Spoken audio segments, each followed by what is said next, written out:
Merci de regarder Satellite Brussels. Le pouce bleu pour nous encourager. N'oubliez pas de vous abonner à la chaîne. La petite clochette bleue pour être notifié lors des prochaines vidéos. On a beaucoup parlé du confinement, déconfinement, mais la vie de nuit a été oubliée. On a rencontré Olivier Gossery, un DJ que tout le monde connaît en Belgique. Il travaille aussi sur Nostalgie, la plus grande radio de Belgique. Il va nous dire ce qu'il ressent, là, tout de suite.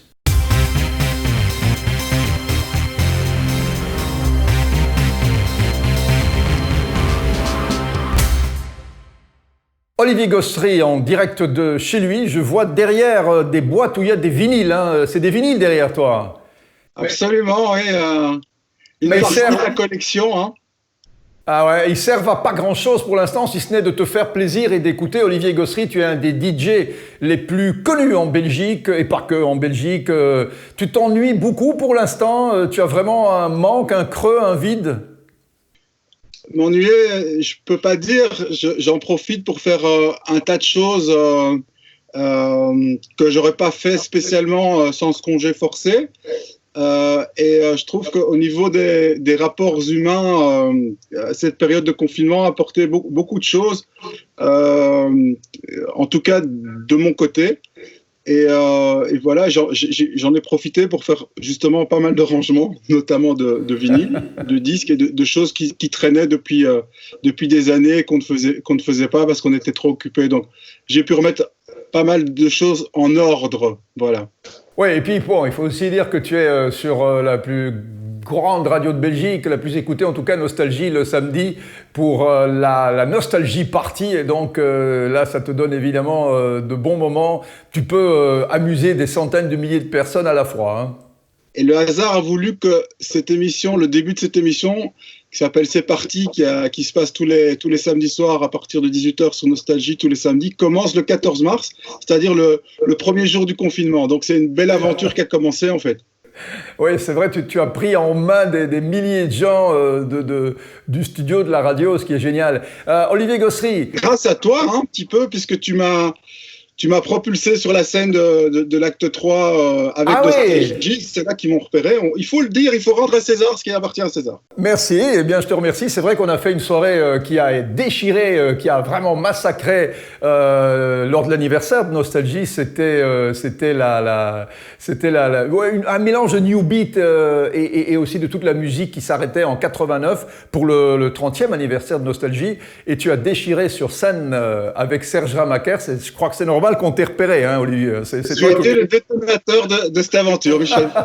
Dis-moi, comment tu fais justement pour l'instant est-ce que tu ne râles pas un petit peu que tous les secteurs d'activité ont repris et qu'on a oublié la nuit un petit peu, comme si la nuit appartenait aux vampires, aux sorciers et qu'on ne fallait pas y toucher? C'est un petit peu exagéré comme réaction, non?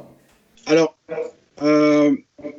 on a un peu l'impression, on est clairement les laissés pour compte du déconfinement, ça c'est une première chose. Et on a surtout l'impression qu'aujourd'hui, c'est plus du tout sanitaire. C'est plus des raisons sanitaires, c'est des raisons politiques. On a l'impression que les politiques en profitent pour étouffer notre secteur d'activité, c'est-à-dire l'événementiel, la fête. On dirait qu'ils veulent tuer la fête, en fait.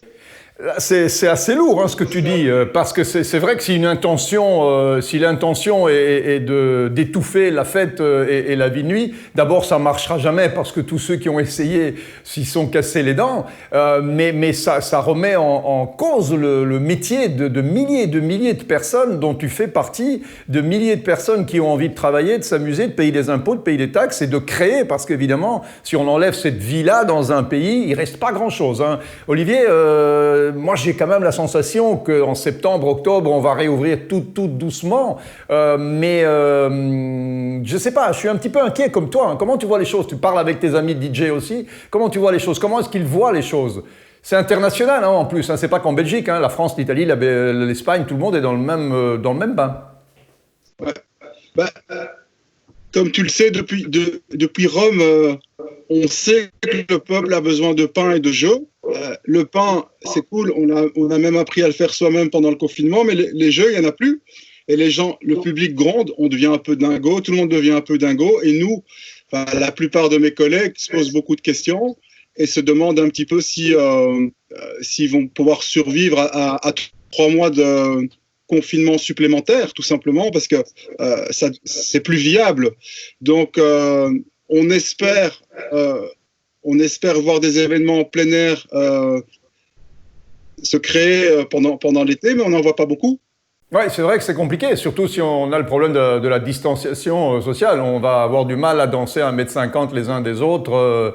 Donc on est vraiment dans un secteur d'activité qui risque de disparaître si on le prolonge pendant 3 à 4 mois encore, ce confinement qui avait certainement un intérêt sanitaire au départ. Olivier,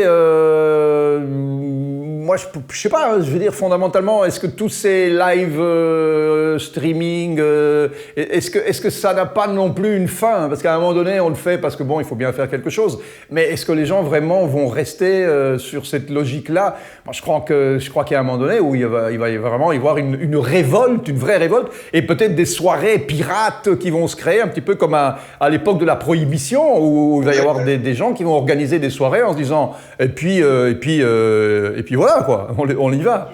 Tu as tout dit. D'abord, il y a une lassitude de tout ce qui est en ligne. C'était sympa au début, mais on pensait que ça allait durer quelques semaines. Et donc forcément, aujourd'hui, il y a une lassitude. Il n'y a rien qui remplace le vrai public, c'est-à-dire le feeling d'être devant un public physiquement. Et donc, forcément, tu l'as dit, tu l'as très, très bien dit. Ce qui va se passer, c'est qu'on va commencer à avoir des interdits, c'est-à-dire des soirées clandestines, des gens qui font des trucs illégaux, et ça risque de partir en vrille, malheureusement. Donc, moi, je suis pas prophète, évidemment, je peux pas te prédire exactement ce qui va se passer, mais en tout cas, on va se retrouver dans une situation qui sera de plus en plus tendue, et effectivement, on risque d'avoir, et il y en a déjà d'ailleurs, des gens qui organisent des trucs, comme on disait avant, sous le manteau ou de manière discrète, quoi. Mais est-ce que c'est bon? Donc voilà, on espère que les politiques vont un petit peu se conscientiser du problème. Il y a beaucoup d'effets d'annonce, il n'y a pas beaucoup d'actes pour le moment. D'accord Olivier, en effet on est dans un espèce de no man's land.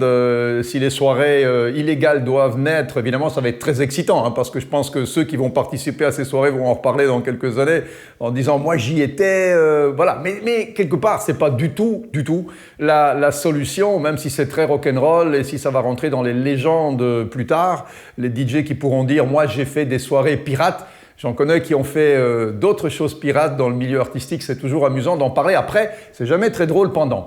Olivier Gosselin. Ce qu'il faut dire aussi, parce qu'il faut être complet, c'est que j'ai quand même de plus en plus de gens qui me contactent pour des événements privés, des petits événements qui se font entre 150 et 50 personnes. Parce que ça, c'est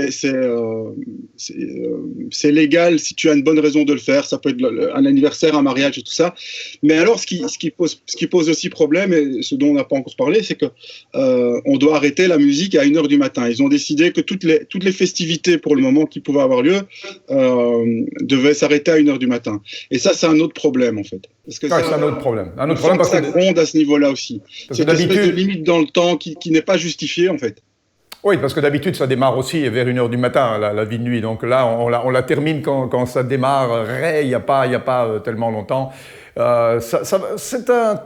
C'est un chemin qu'on va suivre avec attention, évidemment, parce que tu sais bien qu'on est très attaché à cette vie-là, à ce monde artistique-là. Olivier Gostry, en tout cas, je te remercie. J'espère vraiment qu'on se reparlera très vite et qu'on va pouvoir monter sur scène très vite pour organiser toutes les choses qu'on avait l'habitude de faire et qui nous font tellement de bien. Merci, Olivier.